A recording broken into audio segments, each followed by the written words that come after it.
Bom, eu sou o Thiago, eu sou o coordenador desse projeto chamado Narrativas em Volta do Fogo. Esse é o nosso primeiro dia, é um projeto de extensão, é um projeto de cultura da Universidade Federal do Cariri, em parceria com o Centro Cultural Banco do Nordeste, certo? Esse é o nossa primeira edição e eu acho que, enfim, é uma proposta que a gente está trazendo para a cidade, para a região, para Crato, Juazeiro e Barbalha. E a gente precisaria, antes de começar, fazer uns pequenos acordos entre a gente aqui, né? Um projeto coletivo que, para ele funcionar, ele não depende só da organização do projeto, depende também de quem está participando do projeto. Uma das questões que é mais importante nesse projeto é o silêncio, né? Então isso é uma coisa que a gente precisa muito. O nosso equipamento de som, ele é baixo. A ideia é que a gente faça algo mais intimista mesmo, né? Uma roda dessa em que a gente possa escutar o nosso convidado. Não sei como, enfim, a gente fez uma divulgação, eu estou muito feliz que tem muita gente hoje aqui, né? E ao contrário do que possa imaginar, a gente não vai fazer um debate com o Abdoral Jamacaru aqui hoje, né, com o nosso convidado. A gente vai fazer uma sessão de escuta, de ouvir, né, da gente ter esse momento em que nós escutamos o outro, em que nós escutamos aquelas pessoas que nós consideramos pessoas importantes, que têm muito a nos ensinar, né? Então, diferente da... Eu vou já ler o texto de apresentação mesmo no projeto, mas só para a gente ter esse acordo. Quem tiver com criança, tenta, assim, vamos tentar fazer com que... Eu sei que é difícil, mas para a gente tentar evitar o barulho, né? Assim, justamente porque o Abdoral também fala baixo, o som não é muito alto, então a gente vai ter uma exigência da gente no silêncio, certo?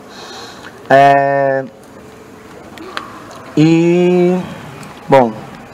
Estou muito feliz, de verdade, assim, parece uma coisa simples, mas foram mais de 2 anos, desde a primeira ideia até hoje, né, para a gente poder estar aqui, todo mundo junto. Foi um projeto que a gente, sim, era muito importante que vocês ou desligassem os seus celulares, ou colocassem no silencioso, né, caso queiram atender o celular.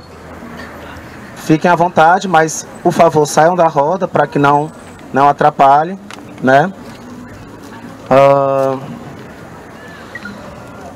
Bom, então, esse projeto, ele é um projeto puxado pelo coletivo Mediação de Saberes, que é um coletivo que existe em Fortaleza desde 2012 e aqui no Cariri desde 2011, né? Eu quero fazer uma leitura do texto de apresentação do projeto, que já faz parte desse início, para que a gente possa passar. Lembrando que aqui não é só para, enfim, passar que aqui não é uma palestra e não é um debate, né? Então a gente vai escutar o Abdoral, o tempo que o Abdoral quiser falar para a gente, né? Assim, tipo, a gente está aqui no tempo do nosso convidado, né? Bom, meu coração tem a sã vocação de viver, Após o pôr do sol, uma chama se forma. A fogueira convida os transeuntes passageiros a se fixarem. O fogo, como mágica, promove um gesto de humildade. Escutar as palavras de um poeta. Em forma de círculo, esteiras de palhas estão distribuídas pelo chão da praça.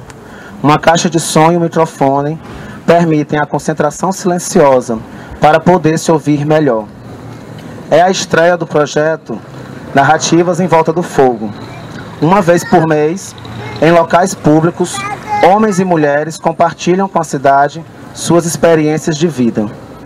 Em uma sociedade de alta velocidade, a habilidade de ouvir encontra-se em vias de extinção.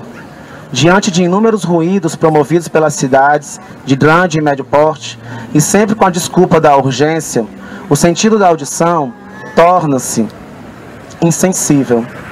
Aos poucos, desaparece a experiência de formar rodas interessadas em vozes mais experientes, portadoras de histórias de nossa aldeia. Os narradores convidados no projeto são textos vivos, não escritos em livros, muitas vezes não legitimados pela academia nem pelas instituições de saberes. Sem pressa, a proposta do Narrativas em Volta do Fogo é diminuir a aceleração do tempo e permitir ao coletivo escutar boas narrativas orais. Fugindo da lógica da academia, onde auditórios com palestras de especialistas cronometradas, seguida por debate com o público, o Narrativas em Volta do Fogo propõe pensar uma forma de comunicação que ofereça ao público outras possibilidades de compartilhamento de saberes. A fogueira, um objeto estético, em seu papel ancestral de congregação, surge como peça central desta ação. Com a proposta de gradativamente se estabelecer um ritual, busca-se valorizar uma ausência de disciplina corporal. Ou seja, o público, em silêncio, procura a melhor forma de se acomodar, sentado, deitado no colo, em pé, descalço.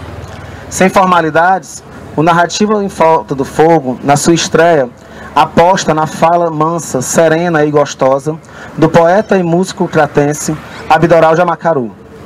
Sua vida é um eterno namoro com as canções, desde o tempo de menino, quando sequer sonhava em cantar. Difícil dizer qual verso se encaixa melhor na voz desse trovador contemporâneo. Cada um dos seus discos, Avalon, de 1986, Peixe, de 1998 e Bárbara, de 2008, são universos diferentes que resultam de um trabalho inventivo e sempre criativo, um constante diálogo entre a tradição e a ruptura vanguardista. Por deleite, ele se envolveu com a política nos tempos em que o trato tinha medo do comunismo. Depois, encontrou a teosofia como uma forma de existência divina, científica e filosófica. Apaixonado pela natureza, Abdoral encontrou na música, na poesia, sua forma de se comunicar com o mundo, deixar o seu recado. Acompanhado de seu inseparável violão, ele compartilha conosco sua trajetória musical e espiritual. O projeto, idealizado pelo coletivo Mediação de Saberes, chega ao Cariri depois de 6 anos de experiência em Fortaleza, na Praça Verde do Dragão do Mar. Desde o princípio, um dos objetivos do projeto era que a iniciativa fosse acolhida por produtores culturais em outras cidades. E assim se fez. O coletivo Mediação de Saberes, o curso de Comunicação Social e Jornalismo da Universidade Federal do Cariri e o Centro Cultural Banco do Nordeste Cariri apostam no potencial de desenvolver Narrativas em Volta do Fogo em nossa região. A ação faz parte da programação mensal do Centro Cultural Banco do Nordeste, integra a programação e o programa de extensão Paideia Cidade Educadora e conta com o apoio das pró-reitorias de Extensão e Cultura da UFCA. Então, com vocês, o nosso convidado, Abdoral Jamacaru, em uma narrativa com a tendência para a mística.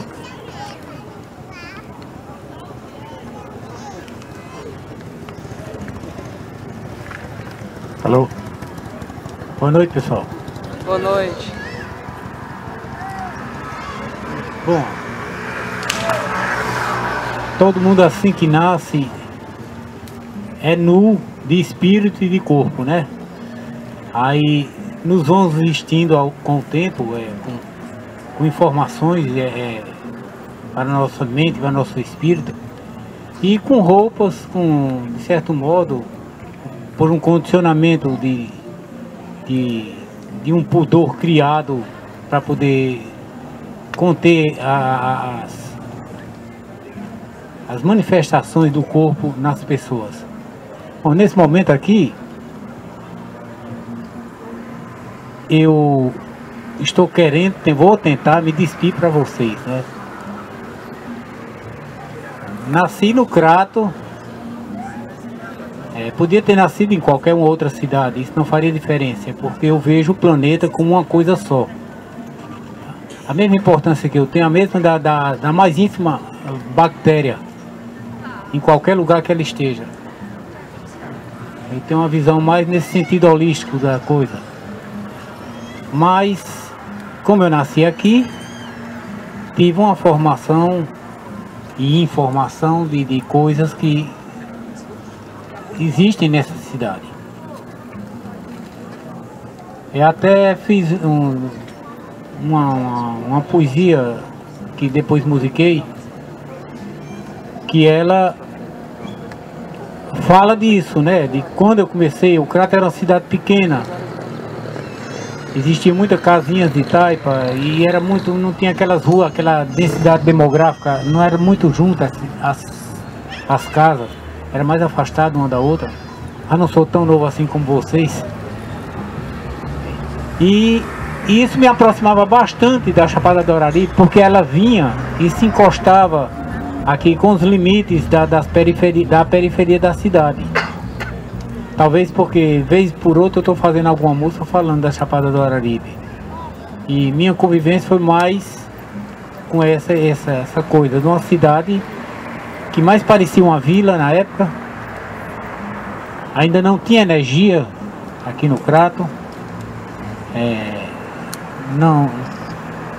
Não existia televisão. E quando a gente queria saber alguma coisa de fora, ou sabia através do rádio, ou então de viagem que cada um fazia a outros locais, que também não era tão comum, porque os transportes eram meio precários, né? E dessa forma eu fui me formando, né? Então eu fiz uma música em que a letra ela fala mais ou menos disso aí. Claro, é de uma forma simbólica. Eu posso até cantar ela aqui no começo.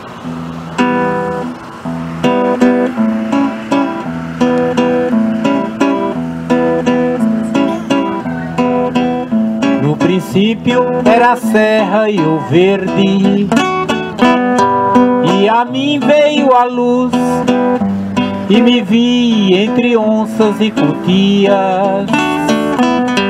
Aí então me compus, bem me lembro, uma casa era uma rua, e as poças, os mares, e as poças, os mares, e as poças, os mares. Vi a calma das vacas pastando, e a paz pelos lares. Era o céu, um lençol todo azul, e eram longe os bares, eram doces as cantigas das moças, e eram puros os ares, e eram puros os ares, e eram puros os ares. No princípio era um vale sagrado,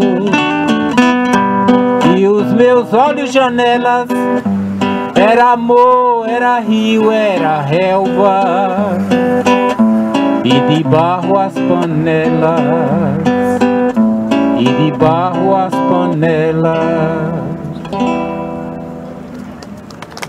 Obrigado. Bom, vocês observaram que tudo era pouco nessa época, né? Uma casa era uma rua, as poças representavam os mares, né? Ou seja, as pequenas lagoas que tinham por aqui. E aqui já teve lagoa aqui. E eu me criei nesse ambiente, entre as onças e as cutias, que tudo era mais próximo. Entendeu? Algumas pessoas, nessa época, ali não tão longe, ali na Vila Lobo, que é chamada de Vila Lobo porque lá tinha tinha bastante lobo, que chama Lobo Guará, né? Que é o nosso lobo. Ali na Vila Alta, as pessoas iam, os adultos iam caçar lá o veado, esses animais, tatu, essas coisas todas, que hoje só se encontra e aí uma quantidade bastante pequena em cima da chapada. Então tudo era muito próximo, tudo era muito... E eu vivia indo para os rios, as cascatas, os açudes, as fontes, a mata, né, essa coisa. Eu conheci, todos os animais que eu falo às vezes em minhas músicas, ou plantas, tudo mais, foi coisa que eu não aprendi em livros. Aprendi no contato corpo a corpo, no dia a dia, numa vivência telúrica, né? E E então esse sentimento em mim, eu percebi que o homem começa a se apossar de tudo, né? Aquela coisa toda. E os animais vão se afastando. Outro dia eu estava, uma vizinha minha, reclamando dos cupins, né? Na casa dela. Falava assim, isso é uma praga, ô infelicidade, sabe? Esses insetos devem ter vindo do inferno, não sei. Engraçado ela fala desse jeito. Eu disse, não, eu falando com ela depois, quando ela se acalmou, disse, os cupins já viviam aqui, eles tinham uma função muito nobre, né? Já pensou se toda árvore que morresse, elas permanecessem ali, o monturo que ia ficar, eles têm que comer isso aí e tudo mais. O homem é que se apropriou do alimento dele, do território dele, e hoje não sabe conviver com isso, né? Tudo bem, ninguém vai permitir que um cupim viva dentro de sua casa, mas também condená-los a esse ponto, não, eles têm uma função importantíssima. Isso eu gosto sempre de ver, entendeu? A coisa não pode ser assim como o homem vem cheio de informações tecnológicas, numa sociedade como nós vivemos, numa sociedade de consumo, que as pessoas valem mais pelo ter e não pelo ser. Essa coisa nós temos que reverter. E talvez isso seja o resultado dessa violência desenfreada, né? Uma vez que a sociedade de consumo, ela fica instigando as pessoas a terem cada vez mais, para poder ela se sentir fazendo parte dessa sociedade de consumo. Resulta que quem não tem quer ter de qualquer forma. E às vezes usa de recursos violentos e desenfreados, né? Que não vai dar em nada. Essa coisa toda, e nós temos que aprender a conviver de novo com a natureza, com as coisas, aprender o que é qualidade de vida, não quantidade de vida, nem em quantidade de objetos que você tenha. Quer dizer, essa ideia da sociedade em que a cidade ela é notada pelo o tamanho ostensivo que ela apresenta na sua arquitetura, nas suas vias, são as ruas, avenidas, essas coisas. Essa coisa é uma ideia muito perigosa, sabe, né? Eu acho que nós temos que aprender a conviver de novo, nos aproximar. Nós não conhecemos a Chapada do Araripe, ela é a coisa mais importante, é que faz o Cariri diferente. Se você se afastar umas 5 ou 6 léguas daqui, você já nota que não é tão confortável aqui esse local, como nós vivemos nesse conforto, com esse tudo verde nesse momento, né? Coisa, e o ano inteiro você olha para aquilo, nós não temos problemas de água, e é um problema no mundo inteiro, entendeu? E no entanto vivemos querendo imitar as cidades grandes. Eu não vejo muito isso com bons olhos, né? Precisamos ter um senso de equilíbrio, né? E de convivência, de retornar a pisar no chão, a conhecer as plantas, conhecer os animais, e numa convivência mútua, haver um benefício recíproco do homem com a natureza e a natureza com o homem. A natureza não quer nada de você, apenas que você respeite-a. E nós temos que respeitá-la, porque tudo que nós precisamos para viver, pelo menos o corpo, nós dependemos da natureza, né? Nós nos alimentamos com os frutos da natureza, nós nos vestimos com a exploração das fibras do algodão, enfim. E sem falar de uma troca de energia que existe, entendeu? Existe uma energia e que nós precisamos captar isso aí, e haver essa troca de informação. Os primeiros habitantes daqui, que foram os índios Cariri, essa palavra Cariri tem vários nomes, né? Alguns a chamavam de medrosos, né? E outros não, achavam que não eram medrosos, porque eles eram muito calados, então passava aquela ideia de uma coisa meio triste, Ele não tinha muita manifestação, mas era quando ele estava em relação com o branco, né? Porque ele não entendia o branco. Então muitas vezes esse nome Cariri foi traduzido como também tristonho. Na verdade os índios não eram tristes, não eram também violentos, não. Eles não entendiam essa interferência do branco aqui. Por exemplo, quando o branco trouxe o gado aqui, eles entendiam que eles sobreviviam da caça. E se ele pegasse um animal desse e ele estivesse com fome, ele comia.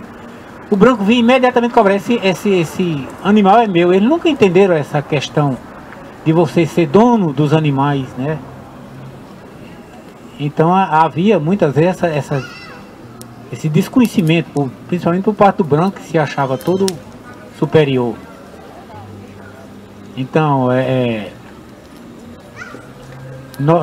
os índios Cariri, que eram chamados, a tradução dela parece que é tristonho, mas na verdade eles não eram tristes, eles eram aquela coisa, ficavam calados diante do homem branco, diante dessas ações que eles praticavam.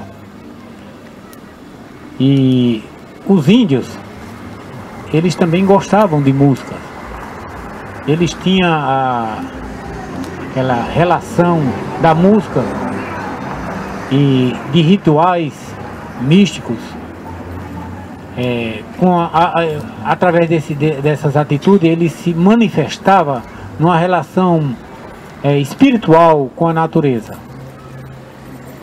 Posteriormente ele teve que aprender a conviver com o homem, porque ele foi perdendo esse poder de relação que ele tinha com a natureza, e o branco foi ocupando todo o espaço daqui, e eles se viram com essa obrigação de aprender alguma coisa com o branco para poder sobreviver. E muito do que o índio tinha para nos oferecer foi perdido. Algumas coisas foi aproveitadas, mas muita coisa foi perdida. Por exemplo, essa relação da medicina, que eles tinham experiência empírica, né, já de muitos anos, nós perdemos isso. Alguma coisa sobreviveu, né, porque afinal de contas o Cariri, se nós nos olharmos aqui, vemos gente de todas as cores, gente branca, marrom, negra, essa coisa todinha, e entre esses marrom é um sintoma da miscigenação dos índios, né? Ele se misturou e ficou alguma coisa. Então é óbvio também que ele tinha deixado alguma coisa, mas podia ter deixado muito mais. Ele nos deixou a mandioca, que hoje a gente come, né? A farinha, a macaxeira, a tapioca, tudo isso foi deles. Eles tinham algumas bebidas que eles faziam, não com o intuito de se embriagar, mas com os rituais deles, né? Porque ele achava que quando estava naquele estado de embriaguez, ele entrava em sintonia com os espíritos, né? Então, eles conheciam todos os caminhos dos rios, de todos, e não poluíam os rios. Outro dia, aqui no Crato, houve uma enchente enorme, chegou a quase 200 milímetros. E toda a cidade foi invadida, aquela coisa toda. E todo mundo reclamou, porque não constrói o canal granjeiro com materiais mais de primeira qualidade, nem também dão espaço suficiente para ele. Não, na verdade é o seguinte, é porque pegaram o rio e transformaram no esgoto, jogaram todos os dejetos para nele e fizeram um canal de cimento, que não era bem assim. Ele tinha a mata ciliar. Para quem não sabe assim o que é mata ciliar, a mata ciliar é uma mata que funciona como cílio da gente, protegendo o rosto. Aquelas matas que ficavam às margens, elas tinham todo um sentido de proteção para que a água não fosse muito longe. Entendeu? E cada vez que aquela água descia, ela enriquecia o solo de humo.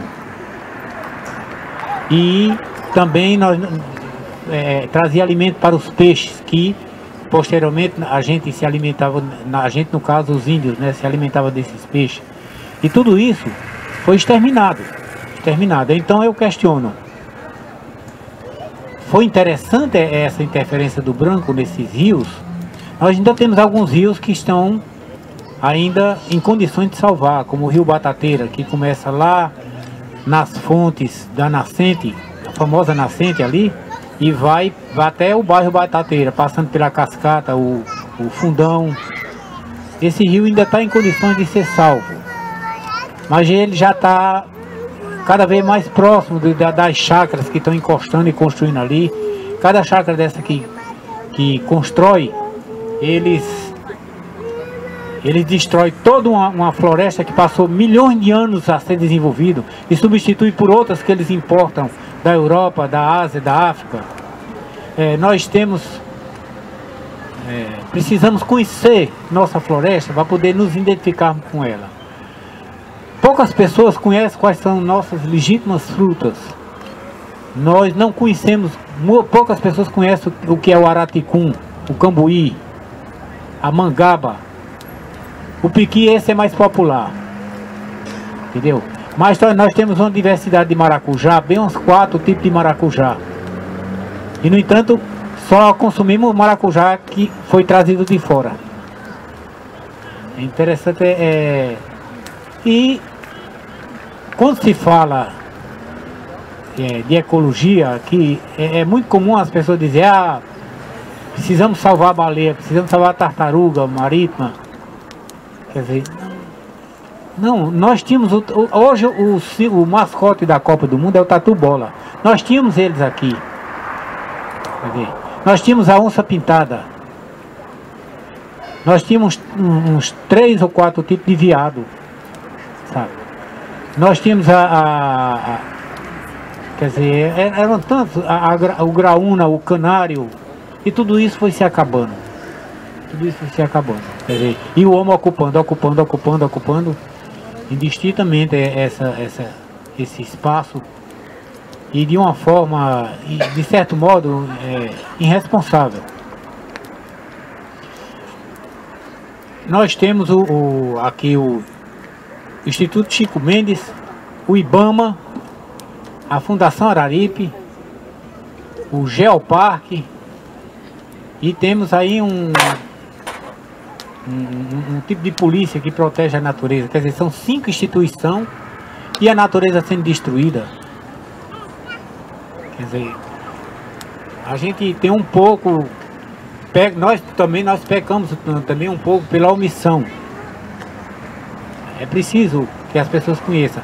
Talvez por a razão que nunca nos foi ensinado a conhecer a nossa própria floresta. Se eu perguntar se algum daqui conhece um pé de visgueiro, talvez poucos conheçam. Quem conhece um pé de visgueiro, levanta a mão. Pois bem. E nós vimos pouquíssimas pessoas levantar a mão. O visgueiro é uma árvore belíssima, tem uma flor exótica que é como um pêndulo, entendeu? E tem uma cor grená, que é belíssima. E a seiva dela faz um visgozinho que nunca foi utilizado de uma forma positiva. Podia ser assim como a borracha dos seringais. Não, mas foi usado para pegar passarinho. Foi usado com esse intuito, né? É essa coisa que nós temos todo esse manancial aqui e não sabemos como fazemos com ele. Eu tive essa convivência muito, sabe? Eu andava descalço nesse mato, conhecia esses animais, nunca matei uma cobra na floresta, nunca. Eu acho que você tem que combater a cobra quando ela entra dentro de sua casa, sabe? A cobra, ela tem uma função, ela não está ali à toa, sabe? Se não existisse cobra, eu empestava de roedores por aí, entendeu? Tem a cadeia alimentar que um controla o outro, aquela coisa toda. E eu acho que é por aí assim, né? Eu vou até mais cantar aqui alguma música, porque enfadonho é só falar, né? Bom, ainda nessa temática da floresta, eu vou cantar 2 músicas, uma que eu fiz em parceria com Cláudia Rejane e outra que eu fiz só. Cláudia Rejane é essa aqui,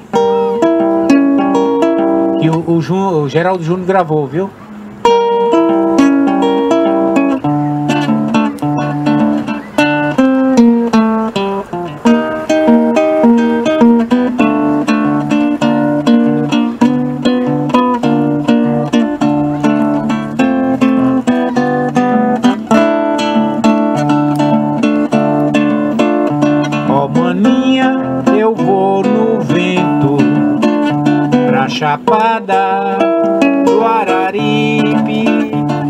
fazer uma cantiga, vou passear por ali, adentrar naquela festa que os espíritos da floresta deixaram no Cariri.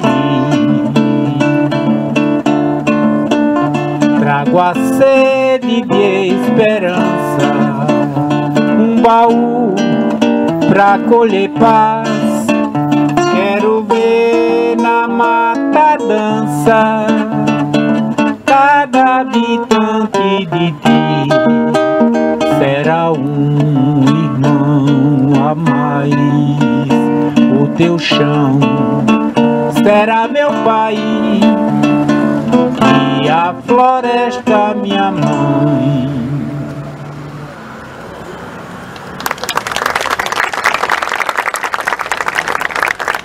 E essa outra que eu fiz foi quando eu estava voltando do Rio. Eu nunca tinha percebido muito a Chapada do Araripe, um pouco afastado dela, né? E nesse dia eu passei uma temporada no Rio, e quando eu avistei o sol estava se pondo. Foi a coisa, um dos espetáculos mais lindos que eu já vi. A Chapada escurecia num contraste com aquele dourado do sol encostando. Eu vi lá de Missão Velha, já entrando aqui para Barbalha e tudo mais. E foi uma imagem que nunca saiu da minha cabeça. Eu terminei fazendo essa música aqui, porque a tarde já estava caindo, né? Eu fiz essa aqui.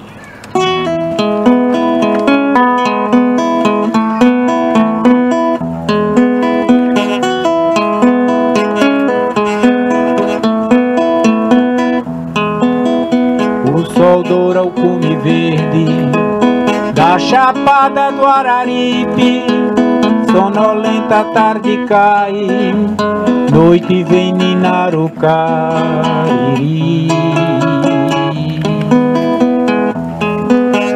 Dorme o canavial, marmeleiro piquizal, e as palmeiras do coco babaçu.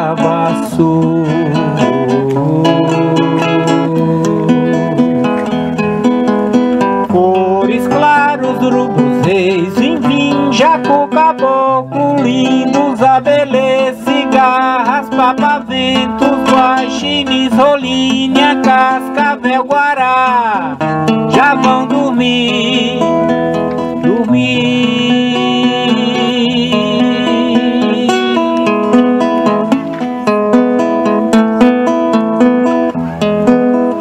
repousa o camaleão, borboleta, gavião, fecha a folha, o maliçal, dorme em paz, criança e ancião.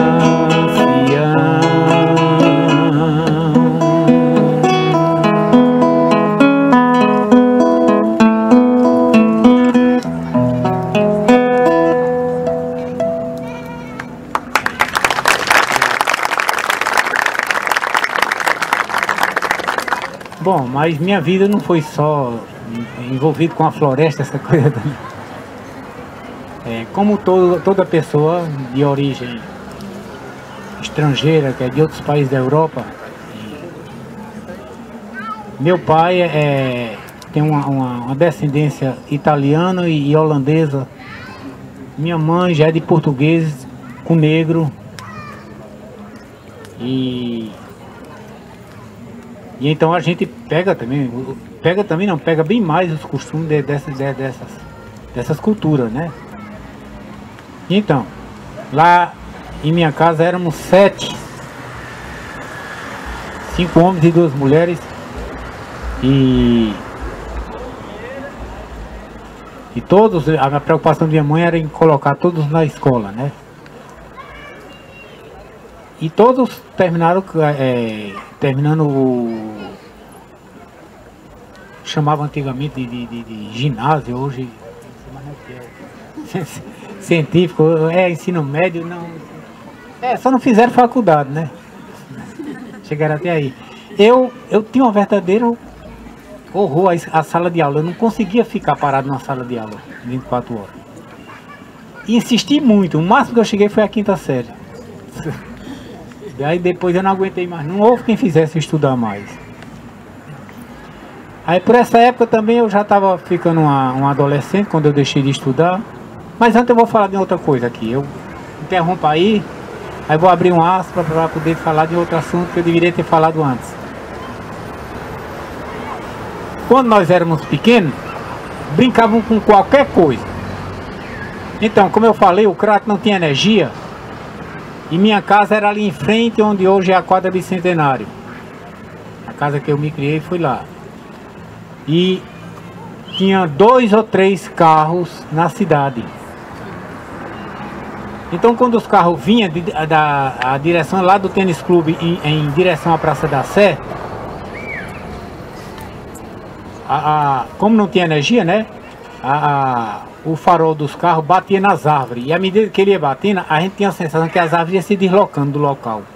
Então a gente ficava impressionado com aquilo e achava que aquilo que era filme. Os caras faziam filme daquele jeito. Que a gente via a imagem andando, né? À medida que o carro ia aproximando. E então a gente pulava no meio daquela imagem assim, aí começava a gesticular que estava brigando ou então fazendo alguma coisa, como se fosse o mocinho e o bandido, né? Então é uma coisa interessante como a criança viaja nas histórias. E outra coisa que tem também, essa questão de brincar era muito importante. E a gente brincava de dia, de noite, aquela corrida. E de noite, como é a energia do crato, quando apareceu a energia no crato, ela vinha lá de onde hoje chamamos a nascente, né?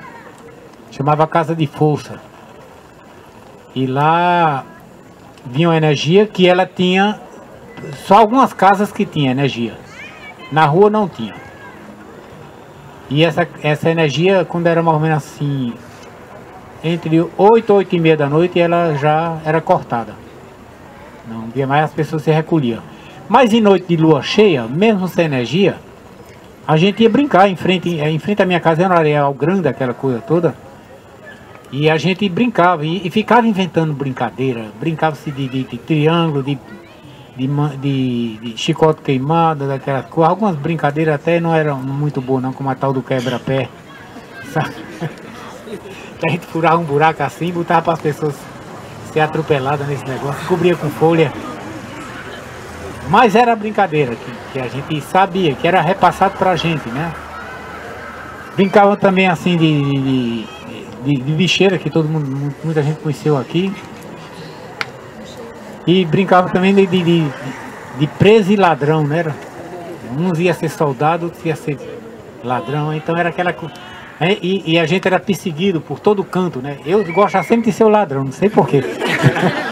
Gostava de ir atrás de pegar, porque você tinha que fazer um esforço nada de domar o outro, aquela coisa assim. E o ladrão não tinha só que se esconder e que correr, né? E eu me lembro muito bem de uma cena que aconteceu, eu brincando. E os soldados chegaram bem próximo de mim, né? E o que eu faço? Aí tava havendo uma benção lá na igreja. Entrei e fiquei arrodeando o altar aqui. E o padre rezando a bênção e olhando, ele não se concentrou mais. O soldado atrás de mim arrodeando. E minha mãe com os olhos desse tamanho assim, olhando, que ela estava na bênção. Aí, quando chegou em casa, foi um puxão de orelha tão grande. Outra vez eu fui me esconder lá dentro do hospital, ó. O cara correu atrás de mim, entrei dentro do hospital, aí pá, debaixo da cama de um doente lá. Né? E o doente tocava num negócio, num interruptor que tinha assim, chamava a enfermeira. Até a enfermeira chegava e disse, olha, tem um menino aqui debaixo.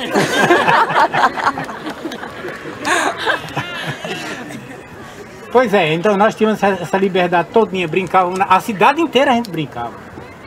A cidade também era menor, claro. Mas a gente tinha toda essa liberdade, e não havia violência, não havia nada disso, entendeu? Ali, quando eu chamei, onde eu morava, não tinha aquelas construções da quadra, nem nada. Ali era chamado de o bosque. A gente chamava o bosque porque só tinha árvore e areia. E aí, às vezes a gente pegava, assistia, porque aqui já tinha cinema. A Rádio Araripe, ela foi a primeira a montar um cinema aqui. Que por sinal era bem próximo aqui, na Nelson Alencar. Onde hoje é a Codema. A Rádio Araripe passava filme ali e a gente gostava de imitar os mocinhos, essas coisas. Eu ia dizer um negócio, me esqueci o que era que eu estava falando antes disso.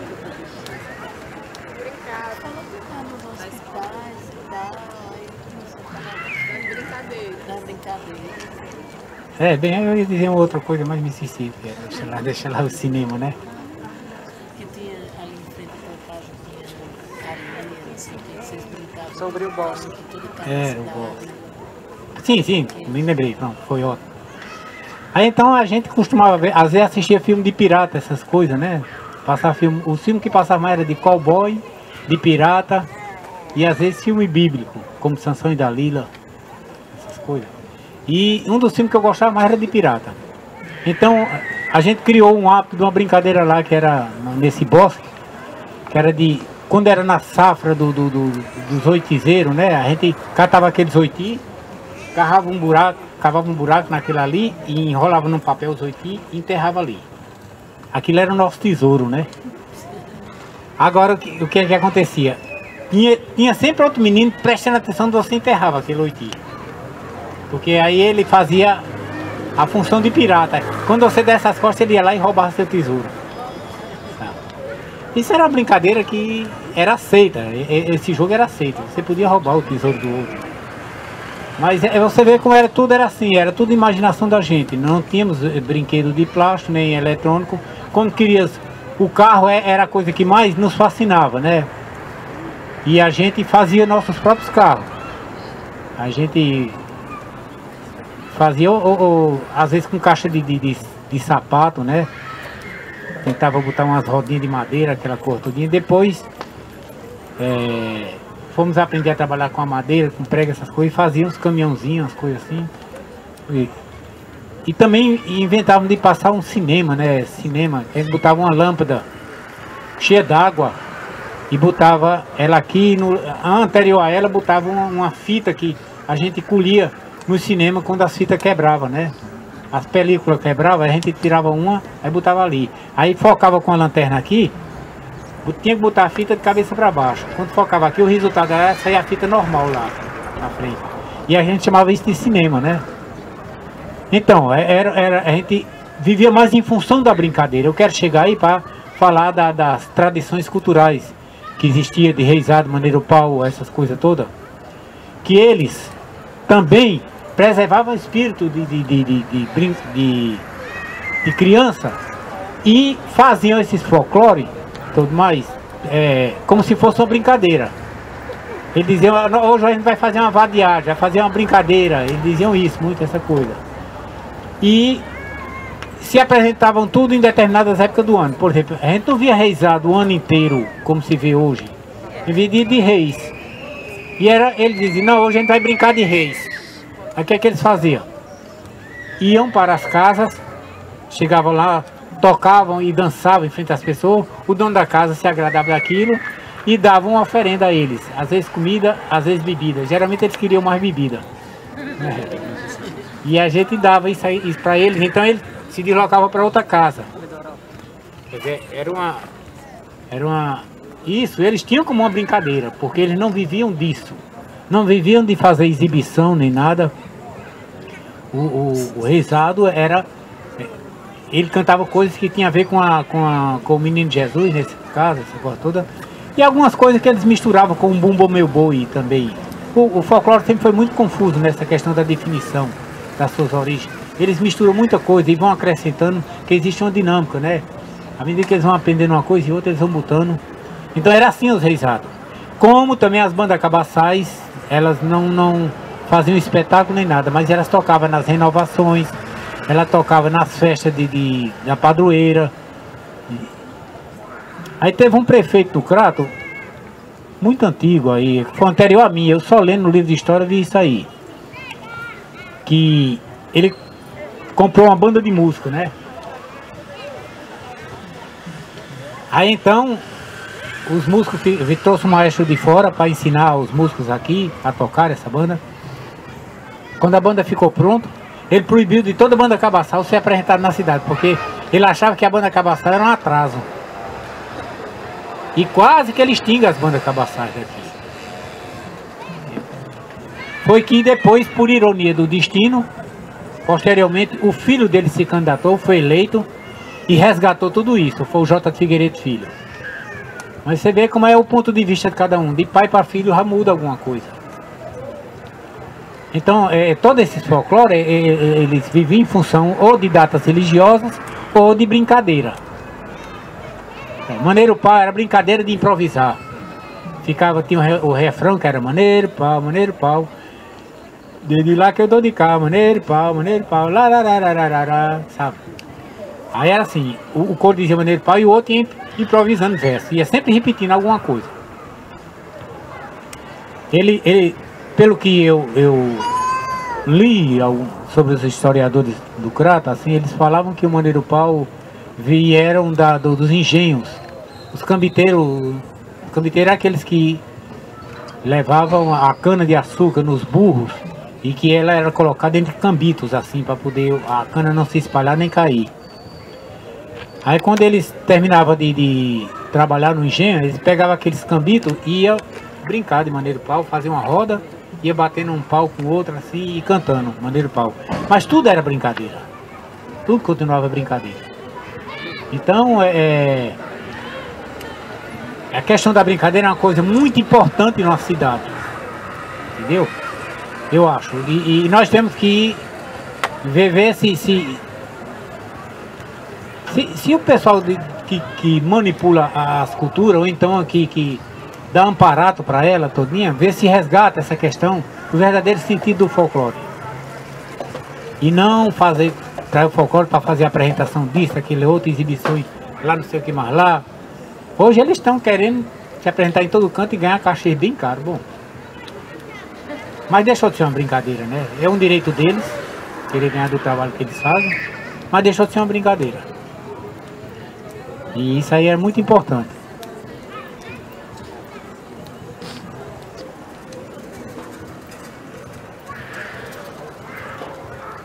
Mas a gente não vive só de brincadeira, né? O tempo foi passando, aquela cor todinha. Meu pai era seresteiro. Minha mãe contava os inários religiosos. E eu fui absorvendo essas manifestações musicais, né? Eu já conhecia do folclore essa cor todinha. Conhecia também do rádio. O Crato era cheio de amplificadora por a cidade. Para quem não sabe o que é amplificador, é uma rádio assim que você fala e tem um alto-falante bem grande assim, que é coletivo, é para todo mundo, não é dentro de casa. Então nós escutávamos muito nessas amplificadoras discos de cera, que vinha de fora. Cada faixa de um disco daqueles era só uma faixa, né?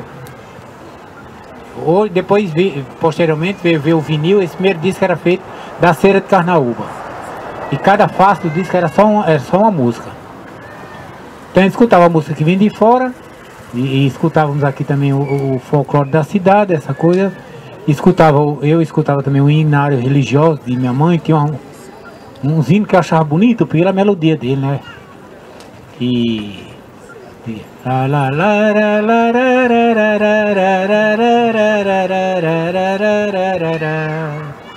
Era muito bonito esse. Eu gostava dele enquanto cantar. Acho que eu era atraído mais pela melodia, porque eu nunca fui muito religioso, não. Posteriormente é que eu desenvolvi mais essa tendência a procurar saber sobre a divindade que a gente supõe que exista, né? Então eu fui criado ouvindo essas músicas, tudo isso, frequentando a escola e me informando de outras coisas. Quando eu cheguei saindo da adolescência, já entrando na fase de adulto, foi quando começou a aparecer os festivais de música aqui no Crato, que foi uma época interessante, né? Esse festival de música não é um fenômeno do Crato, é um fenômeno que acontecia no mundo inteiro. Acontecia o Festival de Sanremo, lá na Itália, que era famosíssimo. Tinha um festival na França, que eu não me lembro bem como era o nome lá. Que não eram bem festivais, era um concurso de música. Um festival realmente que houve, para chamar, que era uma festa da música, foi o Woodstock, né, nos Estados Unidos. Esse sim. E então, nessa época, eu comecei a despertar para outras coisas, né? O que foi que apareceu? O movimento hippie, a contracultura,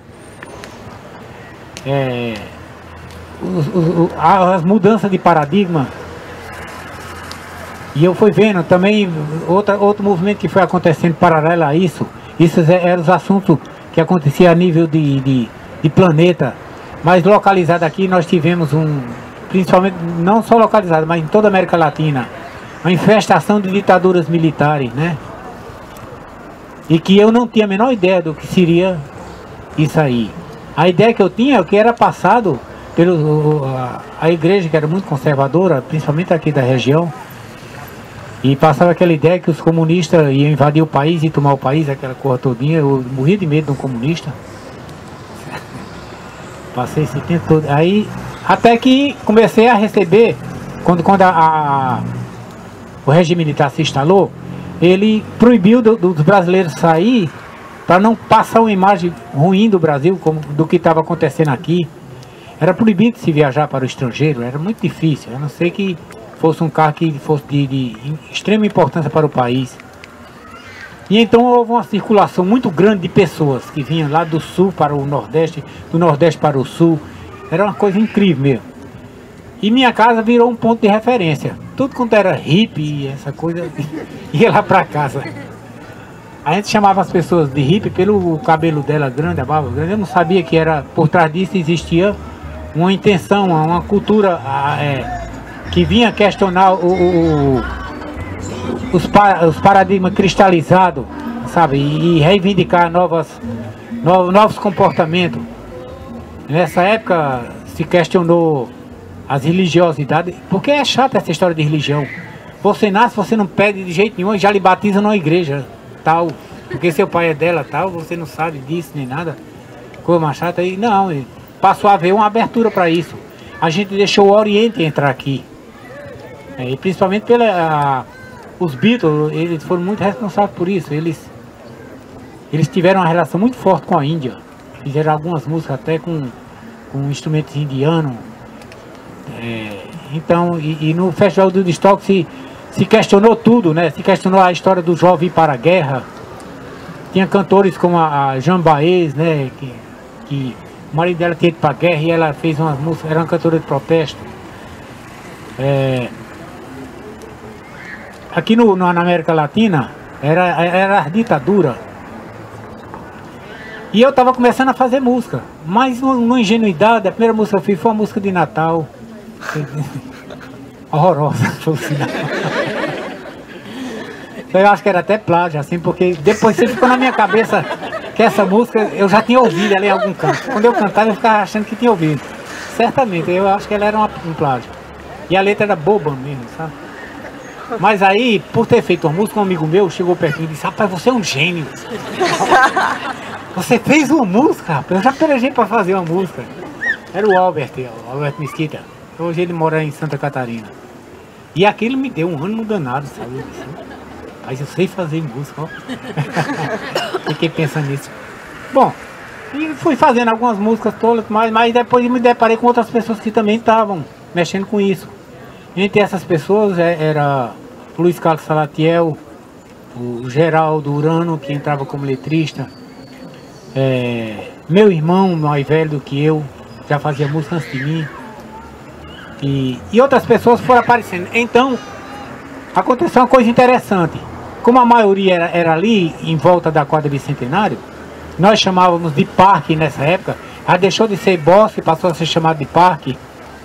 Nessa época ali coincidia de todo mundo estar em sintonia com esses movimentos da contracultura, menos eu era mais o alienado deles, essa coisa.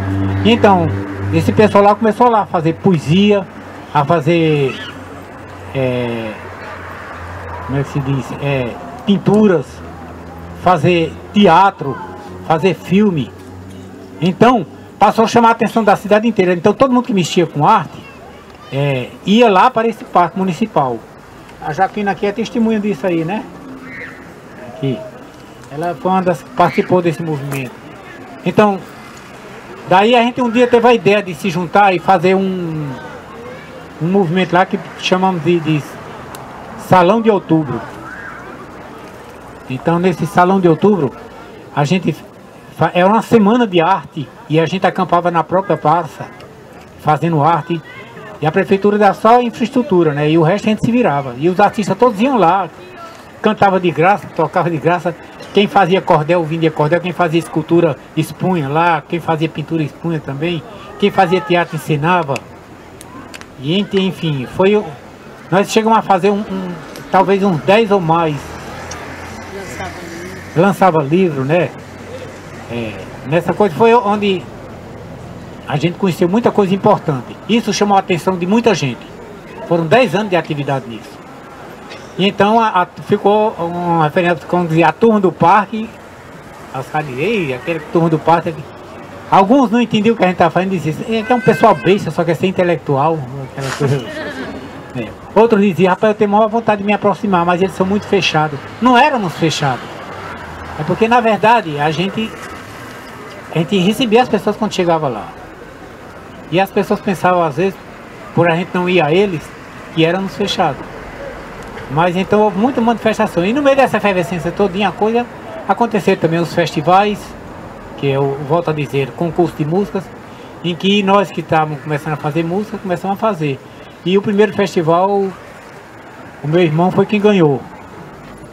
Um grito de uma geração, ó, já tinha uma conotação de reivindicatória, né? É uma geração reivindicando seus próprios valores e não se mantendo nos que já existia. Era uma quebra de paradigma para implantar novos paradigmas. E depois disso aí eu fui vendo isso aí tudo, mas ainda não tinha entrado com nenhuma música nem nada, porque eu era curtindo, eu percebi que minha música era muito boba. E no primeiro festival que aconteceu, que foi organizado pela igreja, foi uma coisa boa que a igreja fez, ela organizou esses festivais com uma forma impecável. E eu vou contar uma história engraçada que aconteceu nesses festivais. A primeira reunião que teve, todos os compositores apareceram lá, que até então ninguém compunha aqui no Crato nem em Juazeiro, porque ninguém sabia quem fazia música. Mas de repente, quando apareceu o festival, apareceu um monte de gente. Aí tinha um amigo nosso, de apelido, eu não vou dizer o nome dele não, só dizer o apelido dele, era Barroada. O Barroada tinha ido participar de um festival lá em Salvador, né? Então o padre que organizava aqui, que era o padre Bosco Cartacho, ele disse, olha, vocês são todos inexperientes nessa questão de festival, eu vou chamar o Barroada aqui e ele vai falar sobre o que é o festival, para vocês terem uma ideia. Aí o Barroada veio todo convencido, tinha participado do Festival de Salvador, e disse, vocês, meus colegas, meus amigos, não precisa ficar preocupado não. Se vocês perderem, isso é comum, porque eu já tenho experiência, já cantei lá fora. Aí ficou todo mundo assim, todo mundo ficou com a sensação que ia perder, né? Que Barroada era o tal, que já tinha experiência nem nada. Aí ficou aquela coisa, todo mundo ouvindo bem atento o que ele dizia. O importante é participar, não é ganhar. Mas ele estava lá escrito para ganhar, né? Aí fomos ao festival, aconteceu o festival. Aí depois o júri deu a votação dele, aquela coisa, mas aí, quando saiu a votação, aquele Barroada não estava nem entre as 10 classificadas. Ele ficou de fora, eram 10 músicas que eram classificadas. Barroada não teve nenhuma classificação dessa. Aí depois disso esse festival se repetiu, se não me engano, 8 festivais. Eu participei de uns 5. Depois eu desisti, porque eu comecei a perceber que os compositores criavam uma rivalidade assim e não se aproximavam um do outro, e não havia troca de ideias, de parcerias, essas coisas todas. E eu já estava chato, todo mundo dizia assim que que comigo não tinha graça, porque eu ia lá e ganhava os festivais. E porque tinha proteção, alguém me protegia por causa disso, por causa daquilo outro. Eu cantava num coral, aí dizia que a regente do coral, que era do júri, me protegia e dava nota pra mim. Aí eu achei um saco isso tudo, mas eu caí fora dos festivais. Bom, mas foi onde eu comecei a ser conhecido por música e passei a ter confiança que realmente podia ser um compositor. Passando essa época aí dos festivais, aí um amigo meu que veio de Brasília, vieram 4 jornalistas de Brasília e de São Paulo, né? Eu não sabia nem quem era, veio mandado por um amigo meu, vai procurar a casa da hora que ele hospeda vocês lá. Aí esses camaradas vieram e acamparam no quintal do lado de casa, né? Ora, era um repórter da revista Veja, outro do jornal Correio Brasiliense, outro do Estado de São Paulo, jornal Estado de São Paulo, e uns fotógrafos, assim, tudo profissionais. Eles vieram aqui porque souberam da história do Beato Zé Lourenço e vieram fazer uma pesquisa sobre isso. Eu não sabia dessa história, que essa história sempre foi abafada aqui no Crato. E então o que é que aconteceu? Isso era na época mesmo do regime militar duro mesmo. E como sabemos, o Beato Zé Lourenço tinha uma conotação de socialismo, né? Foi uma coisa que deu certo. Viveu num sistema de cooperação, de cooperativa, né? E todo mundo era igual lá e se beneficiava. E os fazendeiros não viam aquilo com bons olhos, né? E esse pessoal, e essa história, ninguém podia contar essa história, era um tabu. Que já tinha acontecido um bombardeio lá, tinha matado, muita gente inocente tinha morrido. E essa história estava abafada, presta a desaparecer. Esse pessoal veio cutucar essa ferida. E começou a fazer a pesquisa. E eu andando com eles, tomei consciência do que ocorrido. Até então eu não sabia de nada disso. E como eles estavam hospedados lá em casa, chegou uma época que terminou as férias deles, que eles tiraram para fazer essa pesquisa. E as firmas que eles eram empregados, ou seja, as editoras, a revista Veja, o Estado de São Paulo, chamaram ele de volta. E eles queriam terminar a pesquisa. Então, disseram que ia ficar mais um tempo, mesmo sujeito a perder o emprego lá. E durante esse tempo que eles ficaram, foi faltando a grana. Aí então, a gente teve a ideia de botar uma barraca na expulsão, que nessa época eu estava vendo ia haver a expulsão. E botamos uma barraca lá. E toda noite eu ia cantar lá. Eu e outras pessoas, os vaqueiros vinham para lá e aboiava. Era bem misturado lá. E ninguém queria nada, era só para ajudar a turma mesmo. Quando foi um belo dia assim, noite de uma lua bonita, chegou uns policiais lá, né? E disseram, olha, vocês têm que apagar essas velas que tem aqui em torno dessa barraca, dentro dessa barraca, para provocar um incêndio. As barracas eram todas de palha. A gente entendeu que realmente corria esse risco, né? Mas não entendemos porque todas as outras barracas podiam estar com a vela acesa. Aí já tinha alguma coisa, né? É só a nossa que tinha. Aí, mas mesmo assim o Carlão, que era muito experiente, já morou a coisa e disse, olha, fique sossegado, não tem problema não. Eu apago porque eu confio em todos os meus clientes e fico só do caixa para eu passar troco. Bom, a polícia se afastou e a gente continuou tocando. Daí a pouco veio mais outros policiais, vieram mais outros policiais. E eles falaram, olha, a ordem é para parar de uma vez. Tem que tocar nada aqui não. Era implicância porque esse pessoal estava mexendo nessa história do Beato Zé Lourenço e já não era bem visto na cidade. Entendeu? E então eles não queriam. Aquilo ali, quando souberam da história, não queriam essa história. Aí o que é que aconteceu? Algumas pessoas estavam lá e alguns poetas fizeram uns versos assim que ironizavam um pouco a polícia, né? Aí eles ouviram aquilo ali, viram que a barraca estava cheia de gente, eles se afastaram. Quando voltaram foi com um caminhão de policial, baixando o pau em todo mundo. Eu tinha um cabelo grande assim, vinha bem até aqui assim, uma barba grande também. Então me pegaram pelo cabelo e pelas pernas e jogaram numa caminhonete e me levaram lá para a delegacia, né? Do Crato. E aí fomos presos assim, uns 4 ou 5. E eu não sei entender nada, porque é que estava preso ali, nem nada, eu não sabia, eu não era politizado, nem nada, não estava sabendo por que era, e ficou aquela história. Meus amigos, os pais quando souberam, aí, porque no outro dia saiu na rádio, sabe, que foram presos os maconheiros, os comunistas, sabe, essas coisas todinhas, isso pegava demais. Aí mas quando, por azar deles, eles prenderam um camarada que era, se não me engano, era sobrinho ou era filho do governador que estava com a gente lá. Aí foi mó azar, quando souberam, tiveram que soltar ele, aí para soltar só ele não dava, aí soltaram todo mundo. Aí eu fui beneficiado aí, com esse indulto aí, né? Então foi isso aí. Aí quando eu despertei, eu digo, por que é que eu estou preso? Eu fui preso, por quê? Porque meus amigos se afastaram de mim, porque os pais não deixavam que eles entrassem lá em casa, porque eu era um comunista. E a ideia de comunista naquele tempo era as mais terríveis possíveis, né? Eram as pessoas que desmanchavam as famílias, que matavam as crianças.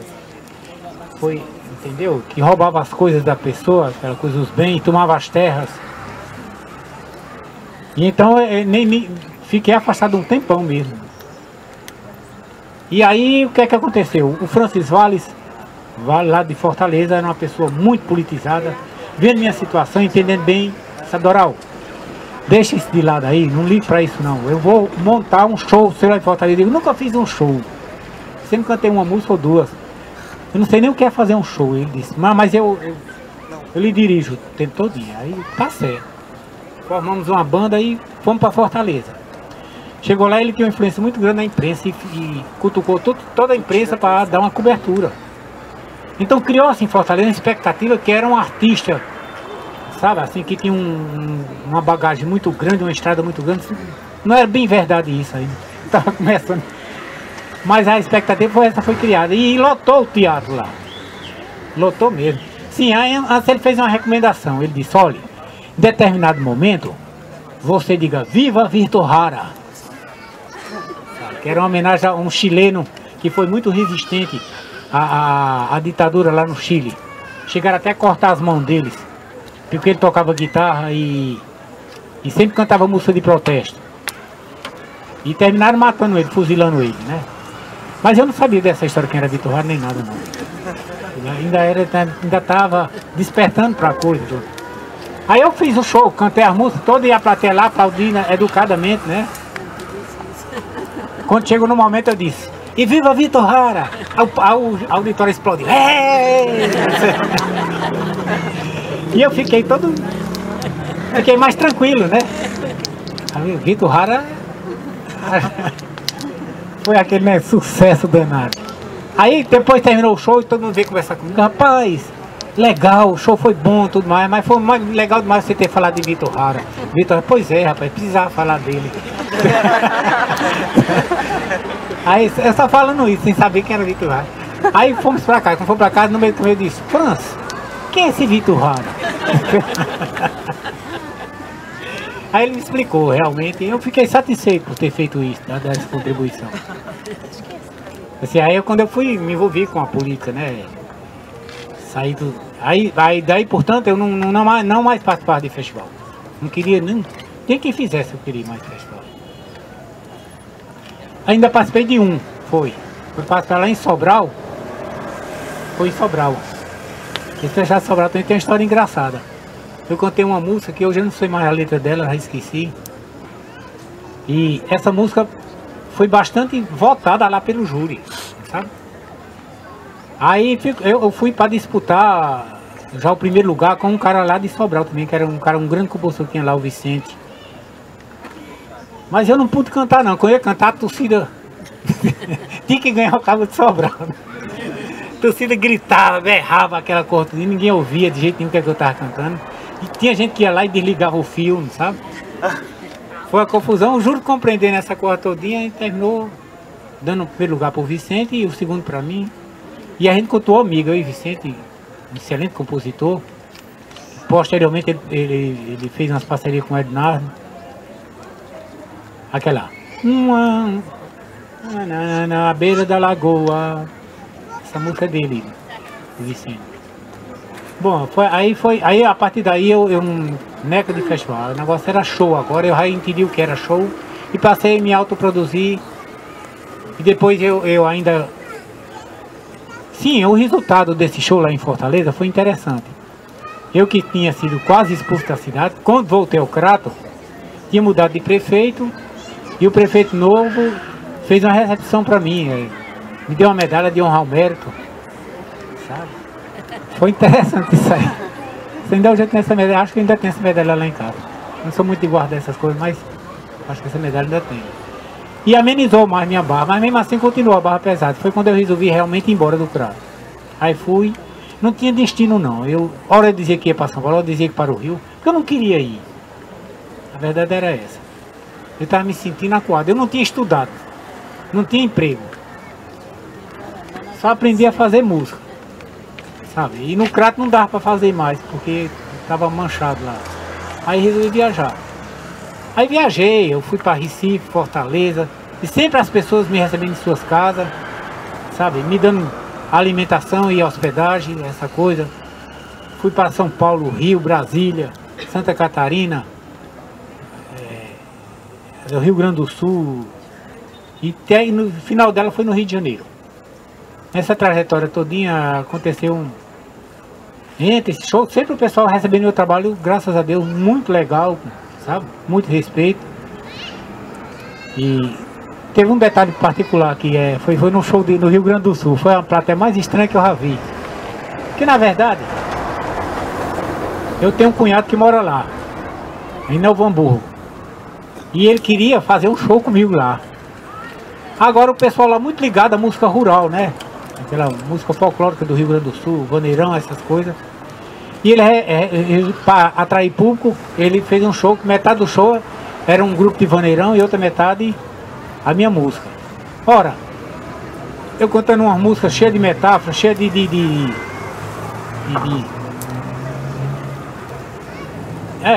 cheia de modernidade, essa coisa toda, com os ritmos experimentais, essa coisa.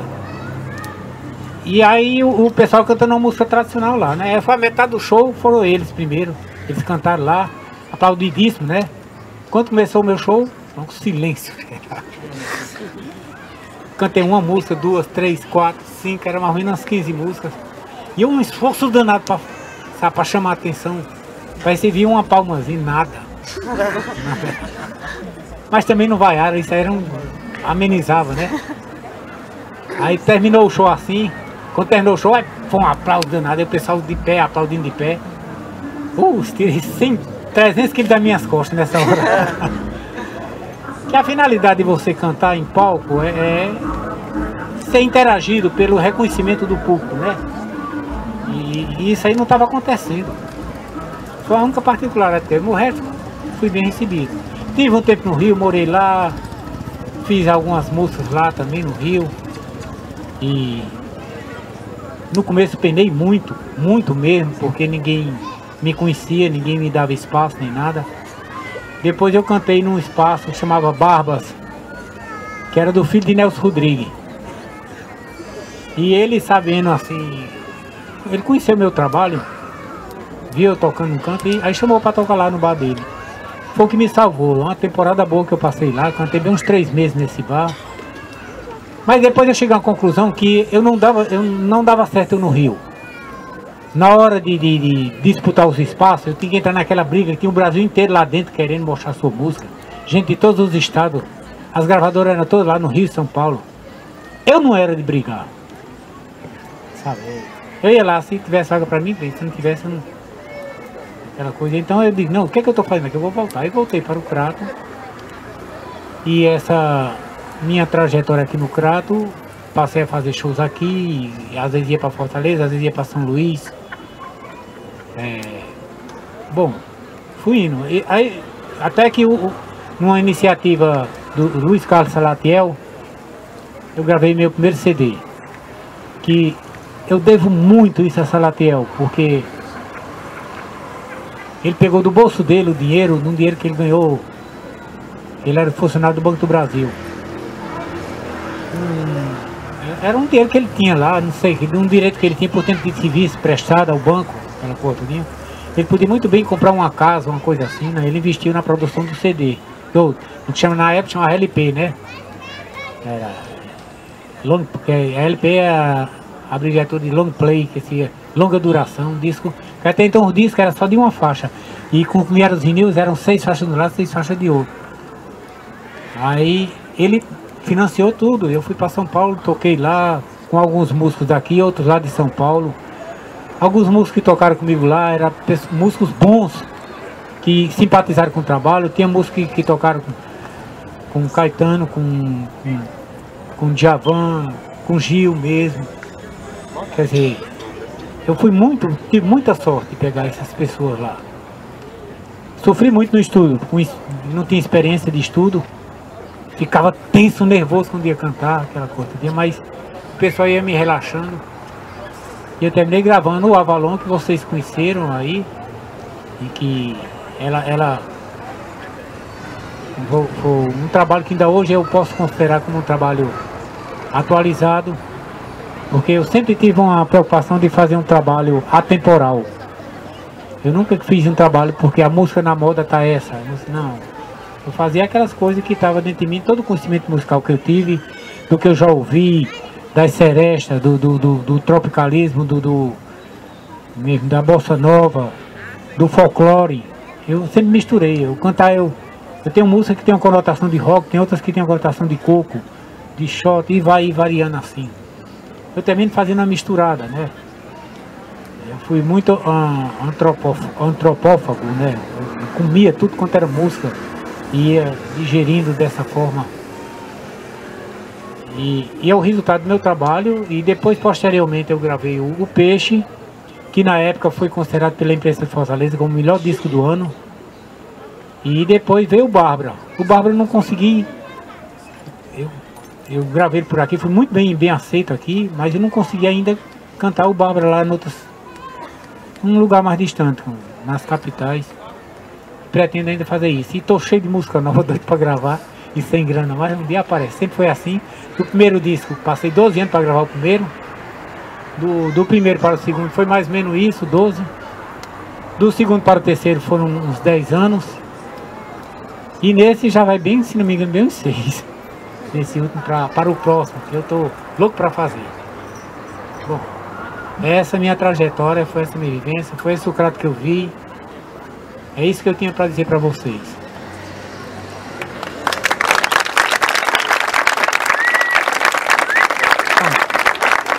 Para não ficar tão assim, soço, eu vou cantar uma música aqui, uma música nova.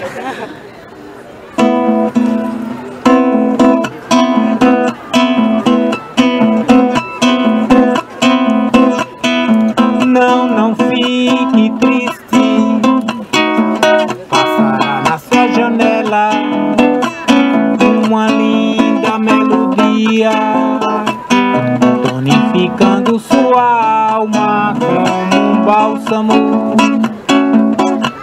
Pode ser em português, inglês, francês, em sânscrito ou polonês, chinês, no lúdico cântico como se fosse coral de criança, adentrando o labirinto do ouvido, nítida como o sol, cálida como o fogo, magna como a glória cândida de luz, nítida como o sol, cálida como o fogo, magna como a glória cândida de luz. Não fique triste,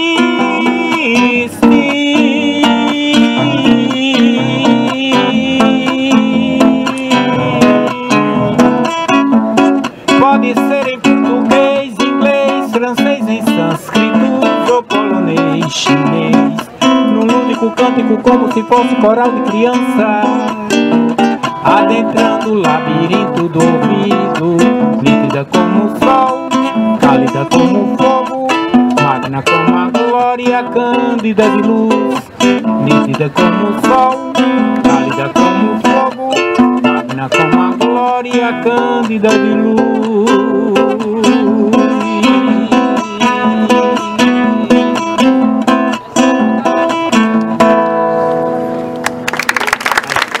Obrigado, pessoal. Boa noite.